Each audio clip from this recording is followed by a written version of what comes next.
Ikaw, Bongo. Kumpare ta ka. Pero kung alam ko lang pala na magkakaganito, yung mga tao, yung mga yung nagboto, kami, mga Dabawinyo. Shoutout po kay Ma'am M. Suzuki, magandang hapon po. Nagboto kami sa Imuhabong.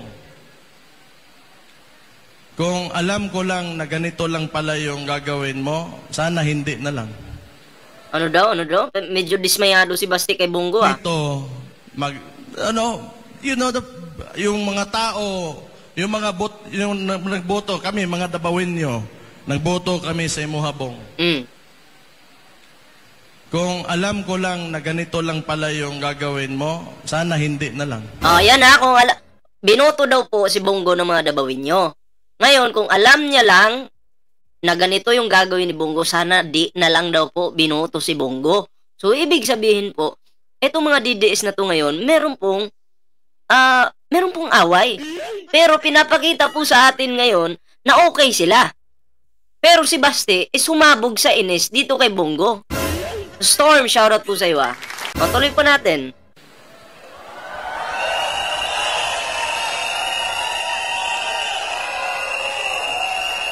Sa totoo lang, ako, yung iniidolo ko talagang senador, si Miriam, Defensor Santiago, the late Miriam.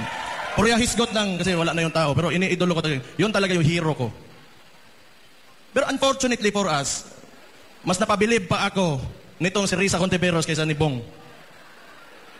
Kasi ever since talaga, nasa previous administration, kalaban yan hanggang ngayon consistent yan, at di talaga natatakot yan. Pero, maglalagay tayo ng mga, you have time, pare, Bong, na kahit you have time to redeem yourselves. Mapapansin mo talaga na ang mga Team Duterte ay may mga samaan ng loob. Diba? Pag yan ay nanalo yung mga yan, sa tingin nyo magkakaisa yan para sa bansa natin? Sa tingin nyo magkakaisa yung mga yan para sa Pilipinas? Hindi po. Maniwala ba kayo na hindi mangungurakot yung mga yan? Yatag na ipakita sa MUA that you will stand by the Filipino people. Show your love. So ibig sabihin, mamahal mo sa bansa. Na mas so ibig sabihin, hindi niya mahal yung Pilipinas. Basti. Kasi may ganyan kang medyo hindi ko maintindihan kung pikon ba or inis o tampo to. Ano ba to? Tampuhan ba to? Maapaw pa kaysa sa pagmamahal mo sa sarili mo. Kasi hirap na yung mga tao ngayon.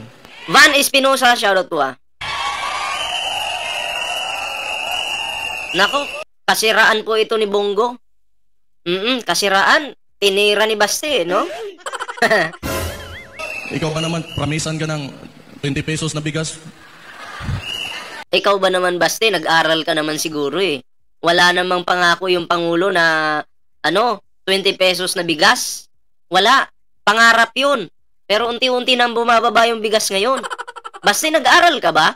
Tingnan mo nga yung kaibahan ng pangako sa pangarap. Kasi ang alam ko, Basti, ang tatay mo, yung nangako, na in 3 to 6 months, wala nang droga sa bansa. Nung dumating na po yung 6 months, nag-extend si Digong. Nung nag-extend si Digong, dumating yung time niya, pagbaba niya bilang presidente ng Pilipinas, may droga pa rin. Yun yung pangako, yun yung nangako, yung tatay mo. Hindi, si Pangulong Bongbong Marcos. Typical na talaga. Textbook na scam. Wala. Talaga. Pangloloko. Pangloloko lang talaga nakikita ko. Panloloko ng tatay mo, Abuse of authority. Lahat ng pinapakita ng administrasyon na to is not a good example, for our current leaders and our future leaders. Nagbitaw siya ng salita kay Bongo kanina. So, marunong naman tayong bumasa ng tao ng kanilang mga expression, mga sinasabi nila. 'Di ba? Na maliwanag dito na medyo si Basti talaga alanganin dito kay Bongo. Anong sabi ni Bongo? Anong sabi ni Basti? Sana hindi ka na lang binuto, Bongo, ng mga dabawin nyo.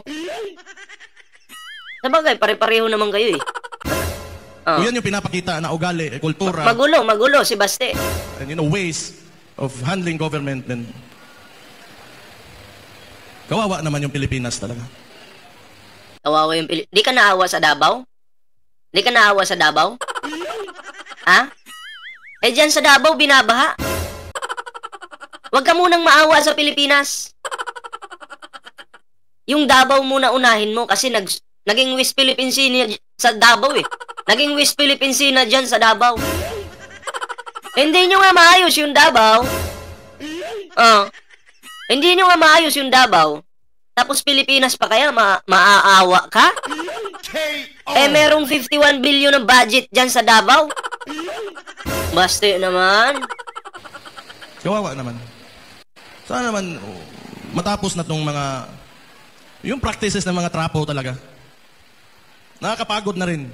Sa tagal na panahon, yung problema talaga ng Pilipinas, alam nyo, corruption talaga. Corruption talaga. Magandang gawin, naiisip ko. Ibalik mo yung death penalty.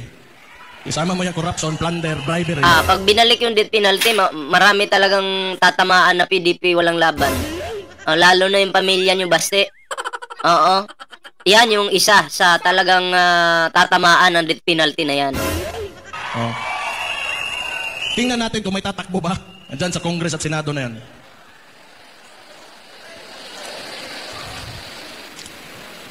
Kung nakikita nga, mga elected officials, ikaw yung boses ng tao eh. And you're in a national position. And you should be saying something. Especially when it's very clear, kitang-kita na ng lahat, the atrocities of what the administration is doing. And you should say something. Wala, di tayo na lang. Kaya pa?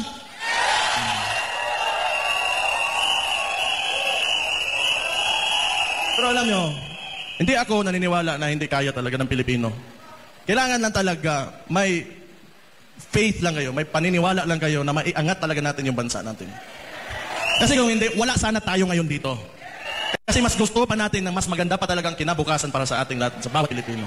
And thank you for being with me tonight dito sa Pampanga, sa Hakbang ng Maisog.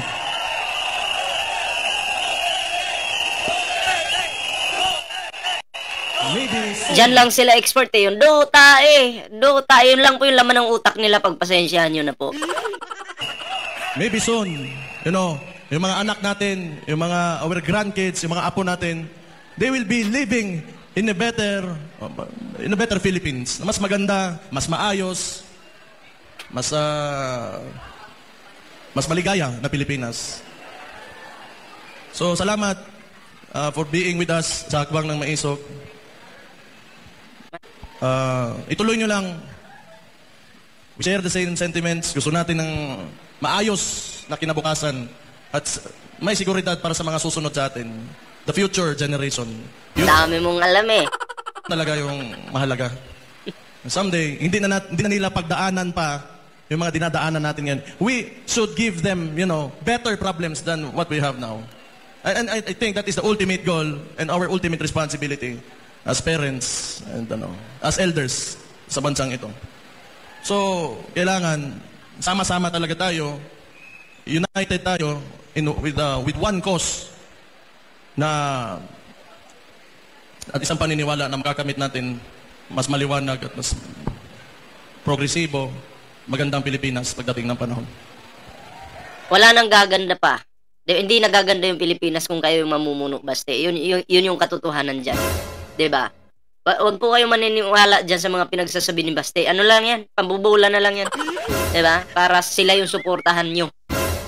Pero ang tanong, magpapabula pa ba tayo? Magpapauto ba tayo sa mga taong ito? Diba? Hindi po. Kailangan po ang Pilipinas. Bagong Pilipinas na po ngayon eh. Yun po yung suportahan natin. Kasi naranasan na po natin kung paano maglingkod sa bansa. Naglingkod nga ba sa bansa itong mga Duterte?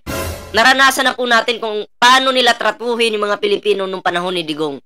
Diba? Sila po ang tunay na basura at salot sa ating bansa. So, hindi po natin kailangang suportahan pa yung mga yan. 'Di ba? Ang bagong Pilipinas po ngayon, subok na natin. Unti-unting nakakabangon yung ating bansa. So doon po tayo sa bagong Pilipinas. Hindi po sa tae no na hindi po sa mga dutae. Wag po natin suportahan 'yan. Ha? Pasintabi po sa mga kumakain diyan. So baste, wag ka naman bola kasi siguro sarili mo utuin mo na lang. Wag kami. So yun lang po no yung ating video ngayon kasi masakit na po yung tiyan ko. Ayan na, bago po tayo magtapos, meron pong Facebook page dito. Huwag niyo pong kalimutang i-follow yung ating Facebook page. Ayan na, libre po yan at wala pong bayad yan. Minsan mamaya may upload ako dyan mga pre. So kita-kits po tayo dyan mga pre. Ayan na, sa hindi pa nakasubscribe sa ating YouTube channel, huwag kalimutang mag-like, share, and subscribe para naman maging updated ka sa lahat ng mga uploads natin. Ayan na, maraming salamat po sa nagpakulay sa ating live. Maraming salamat sa mga bago nating subscribers. Maraming salamat po. Magsha-shoutout pa po sana ako pero hindi na kaya ng tiyan ko. Pero mamaya abangan nyo, meron po tayo mga, mamaya, may mga upload po tayo. Okay? Alright.